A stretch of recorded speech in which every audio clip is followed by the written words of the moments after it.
Suku bunga tuh ada di mana-mana ya kan? Tapi pernah kepikiran nggak kalau suku bunga itu sebenarnya semacam bahasa rahasia? Betul, ini tuh kayak sebuah kode yang dipakai pasar buat ngasih tahu kita soal resiko, soal nilai waktu, bahkan soal masa depan ekonomi. Nah, dalam beberapa menit ke depan, yuk kita coba pecahkan bareng-bareng kode ini. Oke, kita langsung aja ya ke misterinya. Bayangin deh, ada dua obligasi, jangka waktunya sama persis 10 tahun. Tapi imbal hasilnya atau bunganya beda 2%. Ini jelas bukan kebetulan loh. Perbedaan ini tuh sebuah pesen. Pertanyaannya, pesen apa sih yang coba dikasih tahu? Nah, selisih antara dua suku bunga ini, itu yang kita sebut spread. Dan ini adalah petunjuk pertama kita. Kalau kita bisa ngerti kenapa spread ini ada, kita udah satu langkah lebih dekat buat jadi jagoan baca kode suku bunga. Keren kan? Oke, kita mulai investigasi kita dari petunjuk nomor 1. Kita akan fokus dulu ke obligasi yang jatuh temponya sama. Kayak contoh tadi, kita mau bongkar apa sih faktor resiko di baliknya. Jadi ada 3 tersangka utama nih yang bikin suku bunga ini beda. Pertama, dan ini yang paling penting, adalah risiko gagal bayar. Kedua, likuiditas. Maksudnya, segampang apa sih obligasi itu bisa kita jual lagi? Dan yang ketiga, perlakuan pajak. Yuk kita bedah satu-satu. Oke, faktor utamanya ya ini, risiko gagal bayar. Anggap aja ini semacam uang bahaya gitu. Kenapa? Coba pikir, pemerintah itu kan hampir pasti nggak bakal gagal bayar. Mereka bisa aja naikin pajak kalau butuh uang. Tapi kalau perusahaan, wah jelas bisa bangkrut dong. Makanya, biar kita mau minjamin duit ke mereka, mereka harus kasih iming-iming bunga ekstra. Nah, bunga tambahan inilah yang namanya premi risiko. Terus, gimana cara ngukur risikonya? Nah, disinilah peran lembaga pemeringkat kredit. Mereka itu kayak guru yang ngasih nilai ke obligasi. Mulai dari AAA yang super aman, ini yang disebut investment grade, sampai yang risikonya tinggi banget, yang sering dijuluki junk bonds alias obligasi sampah. Kenapa? Ya karena kemungkinan gagal bayarnya gede.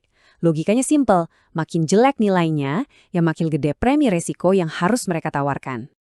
Petunjuk kedua, likuiditas. Coba bayangin deh, kamu perlu jual sesuatu cepet-cepet. Obligasi pemerintah itu kayak jual iPhone terbaru, gampang banget, banyak yang mau beli. Nah, kalau obligasi dari perusahaan kecil, itu mungkin lebih kayak jual mobil antik. Keren sih, tapi nyari pembelinya butuh waktu. Untuk ngegantiin kerepotan itu, obligasi yang kurang liquid ini harus nawarin bunga yang lebih tinggi. Dan yang terakhir, soal pajak. Simpel aja, ada beberapa obligasi, biasanya dari pemerintah daerah, yang keuntungannya itu bebas pajak. Jadi meskipun kelihatannya bunganya lebih kecil, setelah dihitung-hitung, uang bersih yang masuk ke kantong kita bisa jadi lebih banyak. Ya jelas jadi menarik dong walau imbal hasilnya kelihatannya lebih rendah. Oke, misteri pertama beres. Tapi masih ada teka-teki kedua. Sekarang coba kita lihat obligasi dari penerbit yang sama, contohnya pemerintah. Kenapa ya obligasi pemerintah yang jatuh temponya 2 tahun, bunganya beda sama yang 10 tahun? Nah, ini membawa kita ke petunjuk kedua, faktor waktu. Alat utama kita buat investigasi kali ini namanya kurva imbal hasil atau yield curve. Ini tuh intinya sebuah grafik yang nunjukin hubungan antara suku bunga sama waktu jatuh tempo. Simpelnya, ini kayak foto dari ekspektasi pasar pada satu waktu tertentu. Nah, ini dia contohnya di dunia nyata. Coba lihat deh, garisnya naik kan? Artinya, pada saat foto ini diambil, obligasi jangka panjang nawarin bunga lebih tinggi. Tapi jangan salah, bentuk kurva ini nggak selamanya begini loh. Bisa jadi datar, atau bahkan kebalik. Nanti kita bahas itu. Setiap teori yang mau coba ngejelasin soal kurva imbal hasil ini, harus bisa jawab 3 fakta ini. Wajib. Fakta pertama, semua suku bunga, mau jangka pendek atau panjang, cenderung gerak bareng, naik turunnya bareng. Kedua, kurvanya biasanya nanjak ke atas. Dan ketiga, bentuknya bisa berubah, tergantung level suku bunga jangka pendek saat itu. Ini 3 misteri yang harus bisa dipecahkan. Sekarang waktunya kita interogasi para tersangka. Ada beberapa teori nih yang bersaing buat ngejelasin si kurva imbal hasil ini. Coba kita lihat siapa yang bisa jawab 3 fakta tadi. Di kubu pertama, ada teori ekspektasi. Wah, ini jago banget ngejelasin kenapa suku bunga gerak bareng dan kenapa bentuk kurva bisa berubah. Tapi sayangnya dia nggak bisa jawab kenapa kurva biasanya nanjak. Gagal di situ. Di kubu lain ada teori pasar tersegmentasi. Nah, yang ini bisa ngejelasin kenapa kurva nanjak, tapi dia gagal total buat dua fakta lainnya. Jadi ya, dua-duanya belum cukup. Karena dua teori tadi sama-sama punya kelemahan, para ekonom pinter-pinter nih, mereka gabungin aja ide terbaik dari keduanya. Dan inilah yang membawa kita ke penjelasan utamanya. Teori yang akhirnya bisa memecahkan semua teka-teki ini. Dan inilah jagoannya, teori premi likuiditas. Teori ini bilang suku bunga jangka panjang itu ditentukan oleh dua hal. Pertama, perkiraan pasar soal nasib suku bunga jangka pendek ke depannya. Dan kedua, ada bayaran ekstra alias premi karena megang obligasi lebih lama itu kan lebih beresiko. Kuncinya itu ya di penggabungan dua ide tadi. Dari teori ekspektasi, kita ambil idenya soal rata-rata perkiraan bunga di masa depan.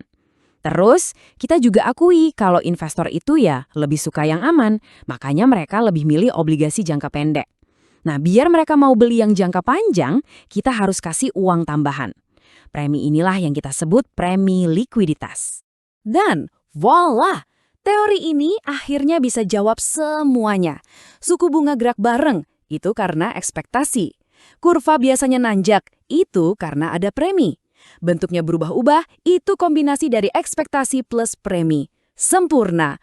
Kasus terpecahkan. Oke, sekarang kita masuk bagian yang paling seru nih. Setelah kita bisa baca bahasa rahasia ini, terus kita bisa pakai buat apa? Nah, ternyata kurva imbal hasil ini adalah salah satu alat peramal ekonomi terbaik yang ada. Kalau kamu lihat kurva yang nanjaknya curam banget, itu artinya pasar lagi teriak. Mereka bilang, weh, suku bunga jangka pendek bakal naik nih. Ini bisa jadi pertanda mereka melihat ekonomi bakal tumbuh kencang atau inflasi bakal datang. Gimana kalau nanjaknya landai aja? Pesannya stabil. Pasar mikir suku bunga jangka pendek kayaknya bakal gitu-gitu aja. Nggak akan banyak berubah. Aman terkendali. Nah, kalau kurvanya mulai datar, ini tanda pasar lagi waspada. Mereka mulai mikir, kayaknya suku bunga jangka pendek perlu turun dikit deh. Mungkin karena mereka lihat pertumbuhan ekonomi mulai agak lesu. Dan ini dia sinyal yang paling terkenal kurva imbal hasil terbalik atau inverted. Saat bunga jangka panjang malah lebih rendah dari jangka pendek, ini artinya pasar memprediksi suku bunga bakal turun drastis. Percaya atau enggak, ini adalah salah satu peramal resesi paling akurat dalam sejarah. Jadi gitu ceritanya. Kita sudah berhasil memecahkan kodenya, kita sudah belajar bahasa suku bunga. Pertanyaan terakhir yang saya lempar ke kalian adalah ini. Dengan semua ilmu baru ini,